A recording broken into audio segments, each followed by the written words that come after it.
Hello. Welcome back to Let's Talk HP Lovecraft. If you've not yet subscribed to our channel, please take a moment to do that now. Alright, so we are getting into some of the shorter tales in this collection, which means I'm doing multiple ones per week. We are doing today Till of the Seas by Robert H. Barlow and H.P. Lovecraft. The last few stories have been Barlow collaborations, and the previous couple haven't been very good, but I think you're going to find this one pleasantly surprising. Till of the Seas was published in the summer of 1935 in the Californian, and the title is a reference to the Robert Burns poem, A Red, Red Rose. The way that these videos work is I do a brief synopsis of what happens in the story, sort of the action and the plot, and then I sort of wrap up with some thoughts and things about what it all means, where does it fit into the Lovecraft canon, is it worth your time to read, and this one's going to take you about a half hour to read. Alright, so as we begin the tale, a man is seen standing on a cliff overlooking a motionless valley.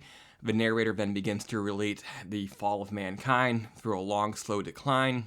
First, because of the rising temperature of the growing sun, eons from now, the equator becomes unlivable, and over millennia, people slowly retreat towards the poles into ever smaller villages in ever smaller numbers. But all the while, they cannot perceive this change. Mankind always sees itself as the undisputed immortal master of the universe, and so they don't really even notice that mankind is sort of nearing its end.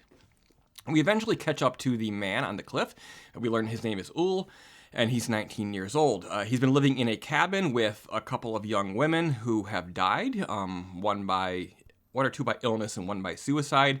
And then another old lady comes along, and the two of them, the young and the old, are the last two people in this cabin in this village.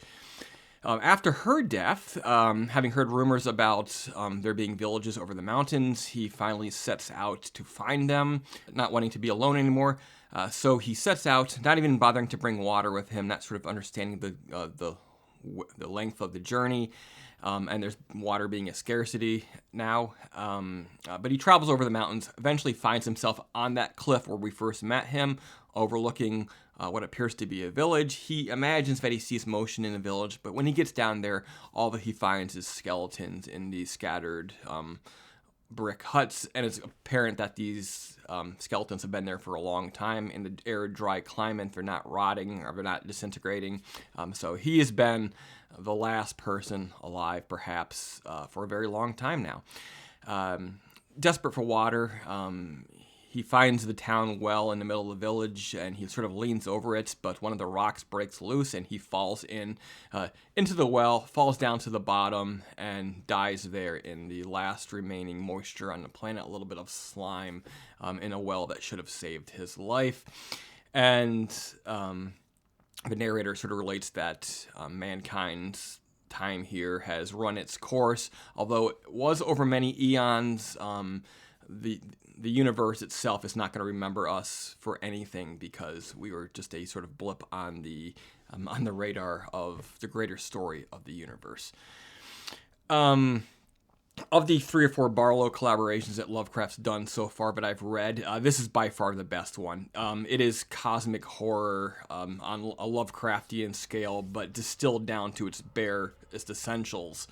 This is a beautifully poetic story, but it's dealing with big concepts, big, huge gulfs of time, and it's designed to, if you're thinking about it, it's going to frighten you and terrify you, sort of the idea of being alone in the universe, and it does that wonderfully. And if you like that feeling of sort of wondrous despair, it's got that in spades, so I highly recommend it for that purpose alone.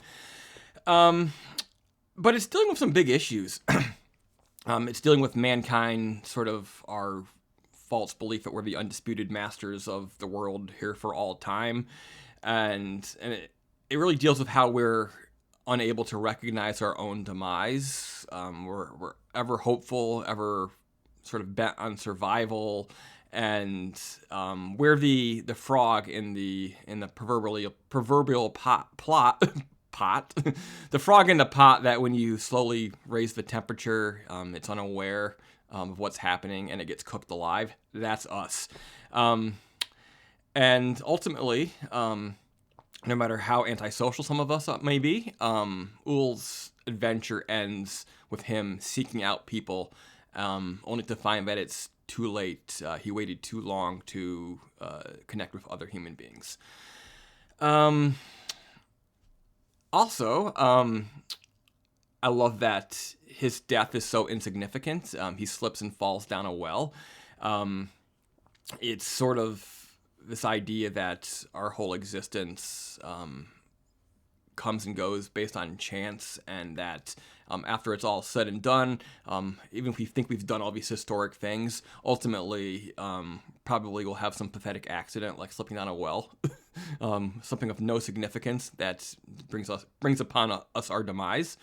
Now, Lovecraft is not talking about our current present day issue of global warming here, but I can't help but think about it. He's talking about the long predicted that, in 5 billion years, our sun will eventually engulf the planet when it goes, was it red supergiant, and that's that. But I can't help but think about our current discussions about global warming. I'm not going to tell you what my view on that is, but what I do know is that I like clean water better than dirty water. I like clean air better than dirty air, So that's all that matters to me. And I think if that involves being kinder to the environment, let's do it, regardless of whether we can actually perceive these slow temperature changes for ourselves. But I do think the lessons here are the same, whether our planet is being warmed by one reason or another. We need to be more self-aware that our time could end at any point. We can't slowly boil alive. We need to be more adaptable. We need to be multi-planetary. We need to be multi-solar system eventually. We need to adapt to the changes and not forget our past like these people did, who always thought that they were, maybe the better times were ahead or out there, and this is just the way that things are, and we found the last comfortable place on the planet, but we don't know. We think the whole world is sort of like that because we've been so secluded and so cut off for so long, because as things decline, we become more and more ignorant. But yeah, this is a great story. It's a great read. Big issues. If you sort of have the imagination for it, you will feel that sense of awe and despair, and sort of, if you like that feeling of infinity and just endless gulfs of space and time, and I just love how Barlow and Lovecraft managed to sort of distill that down to what it is. You'd think this would be an easy task, but many authors have tried, and I think Lovecraft, He's great because he did a lot of unique things. He's not a great writer in the traditional sense, but he did have an undisputed mastery of making people feel these sort of big cosmic feelings about our insignificance in the face of the indifferent universe. So there it is. Tilla the Seas, R.H. Barlow and H.P. Lovecraft. First published in the Californian in summer of 1935. I highly recommend it. Probably just about the best story in Medusa's Coil and others. So keep that in mind.